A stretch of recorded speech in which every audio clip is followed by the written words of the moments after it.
Starting today, Mom is moving in with us. She's your mother-in-law, so take good care of her.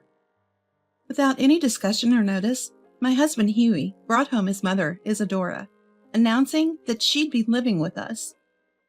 To make matters worse, he had decided to turn my room into Isadora's room and dumped my belongings in the hallway. Where am I supposed to sleep now that my room's gone? You've got the hallway, haven't you? He said with a smirk as I turned to face him, incredulous. My name is Gina, and I'm a 38-year-old housewife.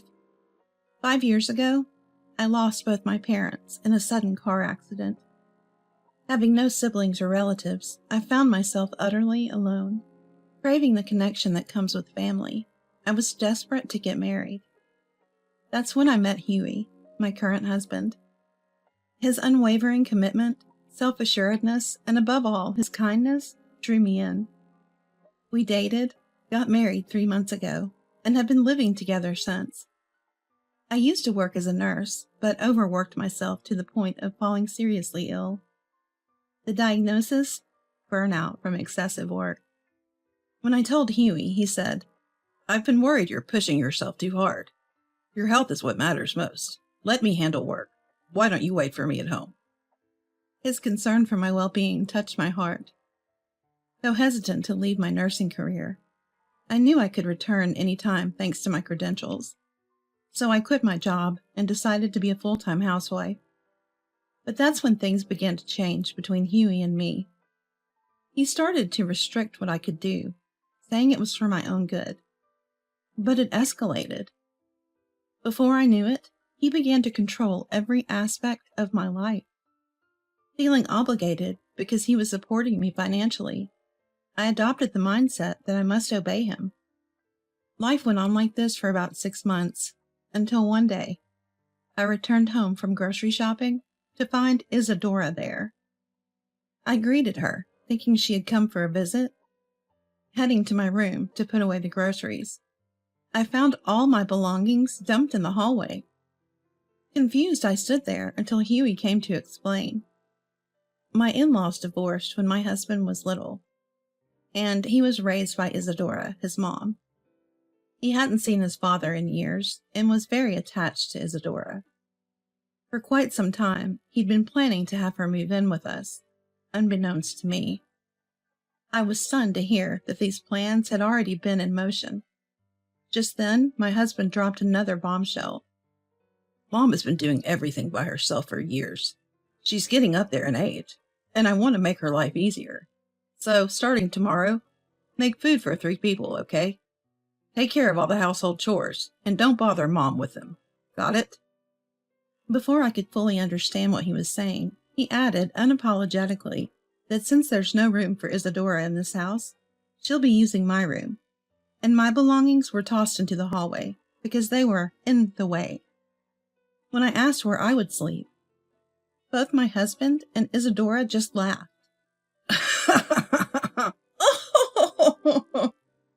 Saying there was no other place but the hallway. As crazy and unfair as this sounded, my mind quickly became foggy, filled with thoughts that I should fully support this and take care of Isadora. I accepted my husband's ridiculous proposal, saying, All right, I understand. Let's get along starting today. After all, I owe everything to my husband, and it's only natural to extend gratitude to Isadora who raised him. I was enthusiastic about meeting their demands. Living with Isadora, both she and my husband began to criticize every little thing I did. You're terrible at washing dishes. Are you really that stupid? Today's meal is too salty. Are you trying to kill us? I became the target of their verbal abuse. So there I was, mentally and physically drained, ultimately spending my nights sleeping in the hallway. I didn't recognize the absurdity of my situation. Whenever I felt tired, I blamed myself for not doing enough and obediently went on with my day.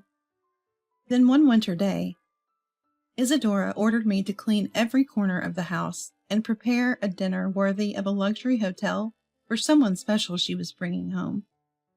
I spent the day scouring the house and shopping for ingredients, frantically researching recipes to create an array of lavish dishes. Once the meal was ready, I was told to stay in the hallway so as not to bother the guests.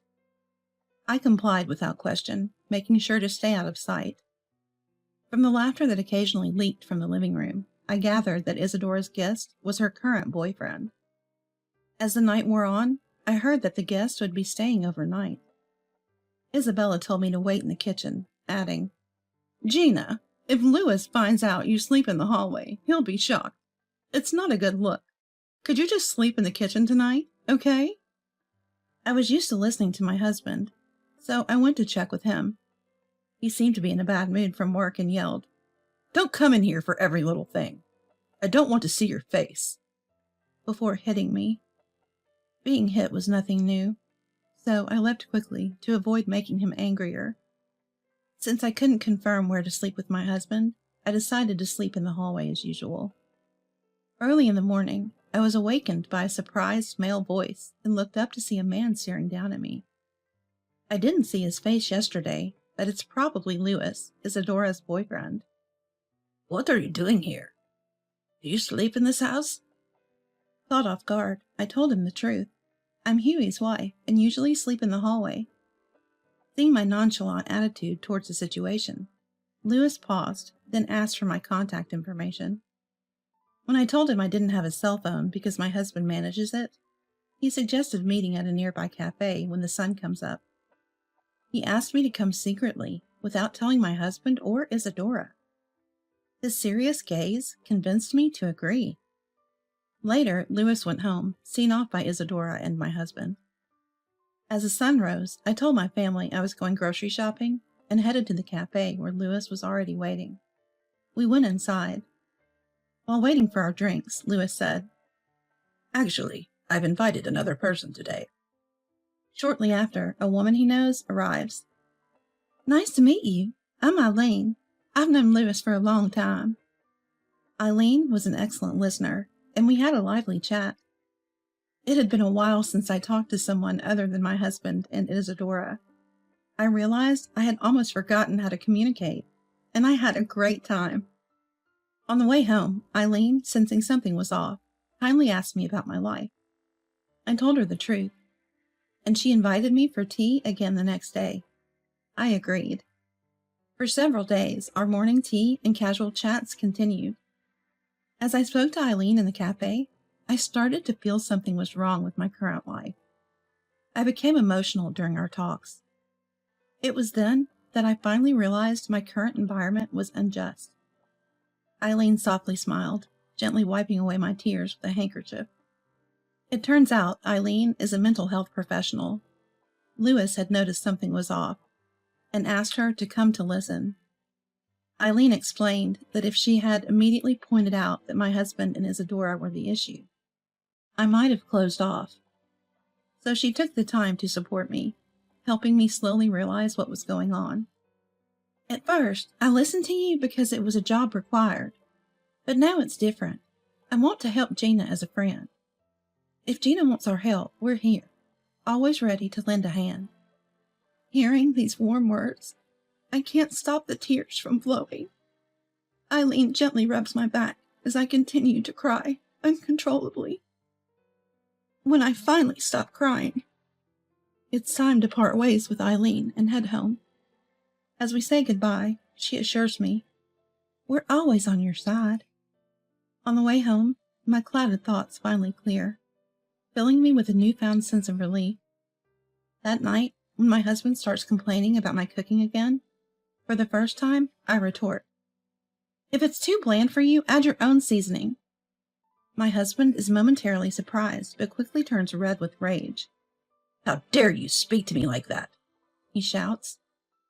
Isadora, who's already there, starts to get angry as well, and both she and my husband yell, "I want a divorce." "Get out of this house now!" Thinking that it might be a good thing for them to kick me out, I simply nod my head as usual. While packing, my husband orders me to be ready for a shower and make the next meal more delicious. To all of this, I reply as always, "It's because I'm a bad wife," and finish packing my minimal belongings. My husband, annoyed that things didn't go his way, lets out a loud sigh and grabs a beer from the kitchen.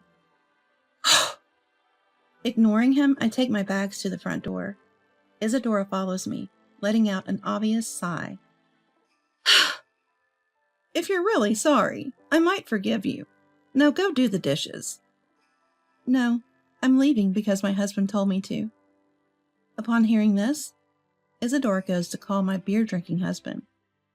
Ignoring them both, I walk out of the house and into the waiting taxi, putting distance between myself and that home. Inside the taxi, I wonder why I'd ever listened to such people. Maybe unconsciously, I didn't want to sever family ties.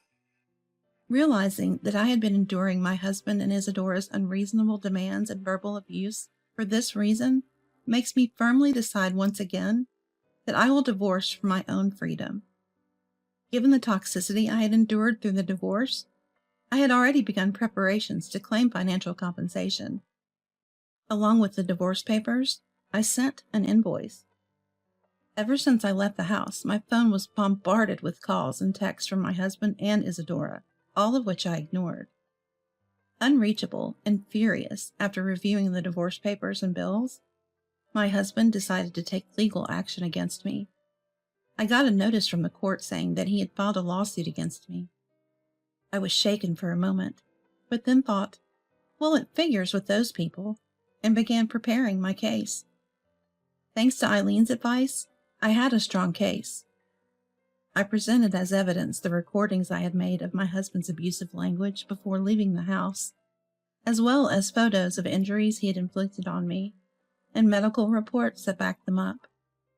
The evidence worked in my favor, and I won the case. The court ordered him to grant the divorce and pay tens of thousands in compensation. Finally, I gained a peaceful, humane life.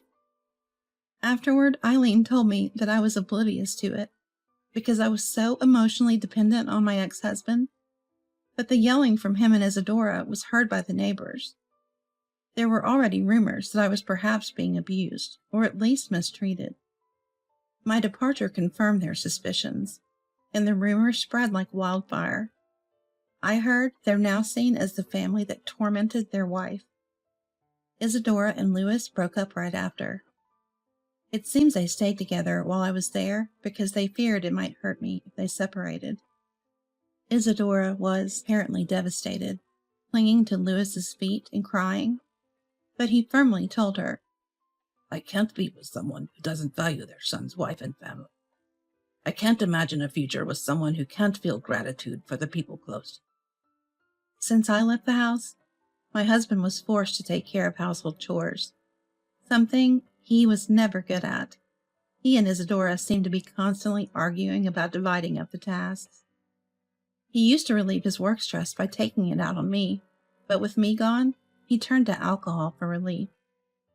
During our legal proceedings, his drinking increased significantly. When he drank, he would become violent, and he became even more aggressive, now even towards Isadora. One day, he went to work still under the influence and caused some trouble. This led to disciplinary action, and he lost his job. Now he seems to be doing tough physical labor to make ends meet. Fortunately, I had received the settlement money in a lump sum, so I wasn't affected by his downfall. After giving heartfelt thank yous to Eileen and Louis, who had helped me, I moved far away and started a new life. Even though Eileen and I now live farther apart, we continue to deepen our friendship, meeting for coffee and taking trips together. Though this was an awful experience, and I didn't gain a family, I found something equally valuable: true friendship. I've returned to nursing, feeling even more fulfilled than before as I work diligently for my patients. And I've tried starting new things that I've always been interested in, like marathons and swimming. I'm enjoying my days, free and uncontrolled by anyone, filled with fun and excitement.